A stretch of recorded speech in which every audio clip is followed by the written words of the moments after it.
Young Papua New Guineans, never take your sovereignty for granted. Never ever take your sovereignty for granted. There were fights that you never saw.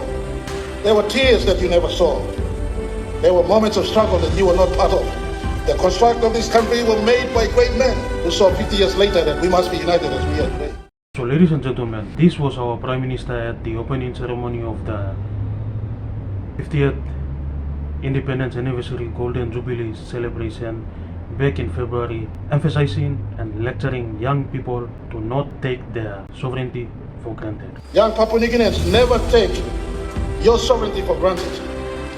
Never ever take your sovereignty for granted. Now, I have a video clip here and I'll play, and I want you all to watch and listen to what's happening to our sovereign nation under the watch and leadership of the Prime Minister that preaches sovereignty. Restricted business for nationals, alluvial gold mining, which increasingly is being taken over, or there are expatriates that are now involved in alluvial gold mining activities. What is happening in these regards with this particular business? Statistics indicate that gold production has actually increased, alluvial gold production, yet statistics also indicate that there's been a drop in exports. The only conclusion is that there's significant gold being smuggled out of our country. Then you see the rise of expatriates involved. And I say most of these are Chinese nationals, however, they're expatriates from other parts of the world who are also involved. And they are setting up mini alluvial mines with heavy machinery that they themselves are operating. They're driving the trucks, they're operating the heavy equipment, and they're pushing Papua New Guinean alluvial miners out of this business.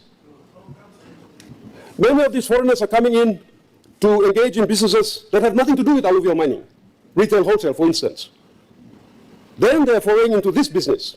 What are the relevant organizations tasked to administrate and enforce the laws to prevent this doing about this? For instance, IPA. That organization for a long time has become just a rubber stamping and registering companies, but not enforcing laws in regards to how those businesses operate in our country.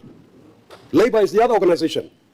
Are they carrying out any audits and inspections out there in our country to see if the labor laws are being adhered to by these persons operating in our country?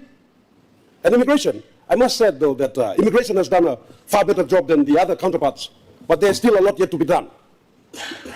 And my questions are this.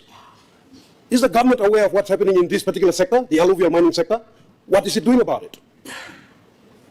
And then again, what are we doing about the restricted businesses that for so long we have not made an effort to enforce or administrate in an effective manner, and now it's come to the point where there are no restricted businesses in Papua New Guinea for Papua New Guinean citizens only?